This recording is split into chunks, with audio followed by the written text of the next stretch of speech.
Hello, 585 YouTube subscribers. Make that 586 after one of you subscribe. I'll wait. Thank you. Wolverine issue number 5 came out. You remember issue 4 came out 2 weeks ago. I don't know what's going on there, but I don't mind it. Seeing one of these books every 2 weeks. Even if we get something like 18 a year, I'm good with that too. So this book happens. Dracula. It happens in Canada, by the way, not Alaska, as some of my YouTuber reviewers were saying. It happens in Canada. Dracula has something called the blood clock. As soon as he says blood clock, I pretty much understood exactly what it was. It will give them time to be in the daytime, right? Where the ultraviolet, the UV rays from the sun can hurt them. Will it survive one of those blaster guns that Luis could use? I don't know. Remains to be seen.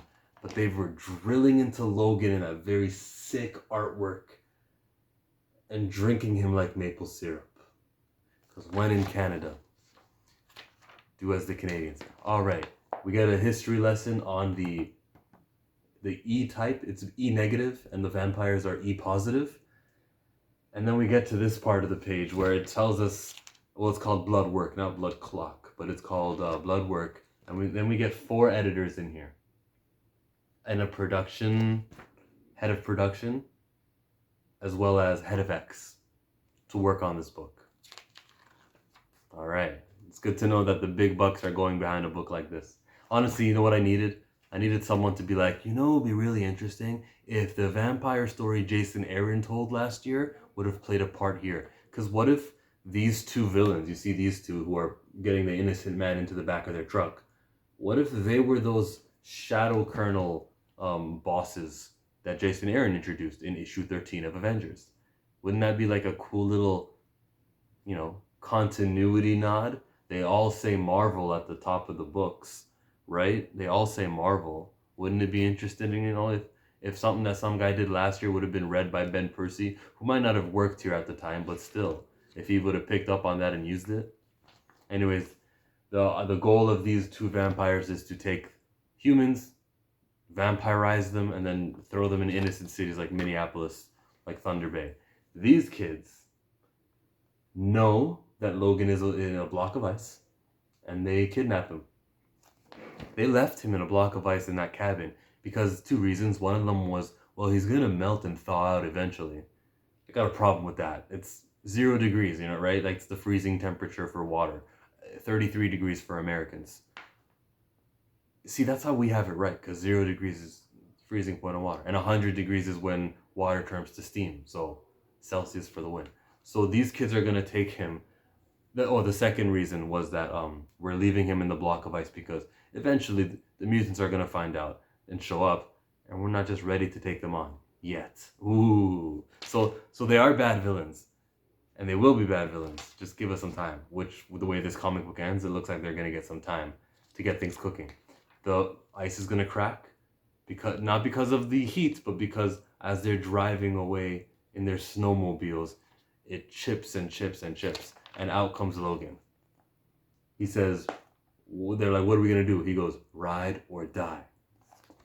Cool, right? Ride or die. But he literally means ride or die. He's not talking about his boo.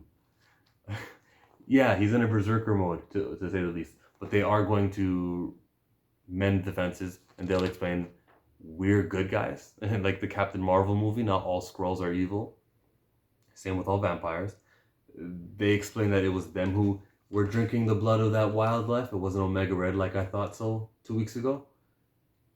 And we get to a white page. The white page is explaining Luis and him saying, we need your help. And this is when I stopped reading it to be like, he's talking about that girl from the first book, isn't he? Maybe he's not. So I read issue number 1 of Wolverine, and then I got back here. I also went back to, Avengers 13, like I mentioned earlier, and I came back here. So this book made me read 2 other books, which is cool. Made it a little bit longer. Daredevil did the same thing to me if you saw my talk in the video I did last, which I will plug at the end of this video to see what I mean. I mentioned Wolverine in that video, didn't I?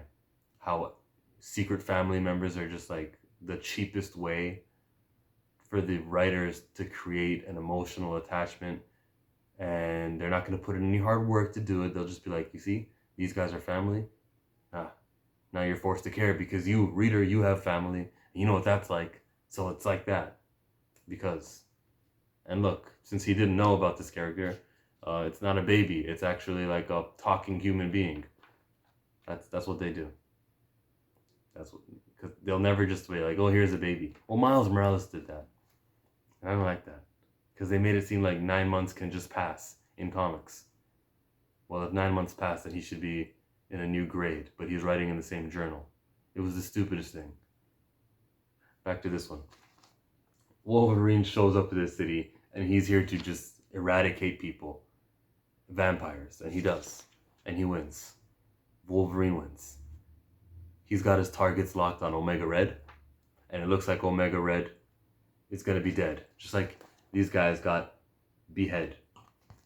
Dead. It's the end, friends. You don't want to mess with Logan and his brethren. And then he says, for you and Omega Red. Well, Red was my first rhyme, so I can't really use it twice. So next book is gonna be like, it's gonna look like he's going to Omega Red. It says next 10 of Swords, though. So because it says next 10 of Swords, and because it's promoting a battle with Omega Red, and because it's promoting, what's this? What's that rainbow? Is that the Bifrost from Asgard? We don't know what's going on. But it's like 3 different directions that this book will go to.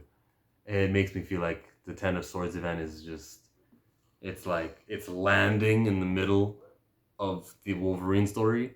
I'll read it, and then I'll get back to Wolverine. Or it'll happen. I won't necessarily read it. But the 10 of Swords thing is going to happen. We're all just going to be like, okay, 22 chapters in 12 weeks, I think it is. All right, we'll read it, and then, like, I'm only going to read the first one, right? This one, the poster I have. I'm only going to read 10 of Swords Creation and the October 10 of Swords Destruction one.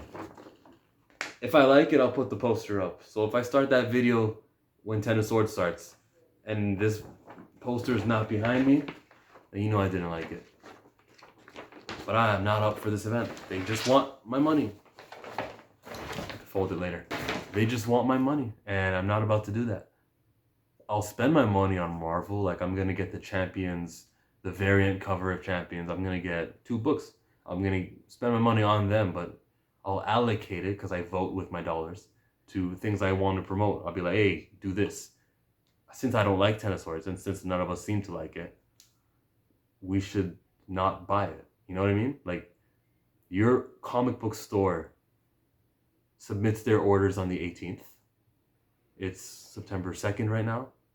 So let them know, hey, in November, I don't want to read what you don't want to read. And if you do want to read 10 of Swords and you want the variants, also let them know, and they'll hook you up.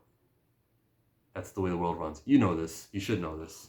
Unless you're new to comics, and then, you know, you're welcome. So here's the video I was talking about that I recorded. It was the live stream. Every now and again I go live. And I was just chit-chatting about family members and how every single comic book character has a secret family member, like Captain Marvel's doing right now. But I was talking specifically about Daredevil, Mike Murdock. Not Matt Murdock, Mike Murdock. Yeah.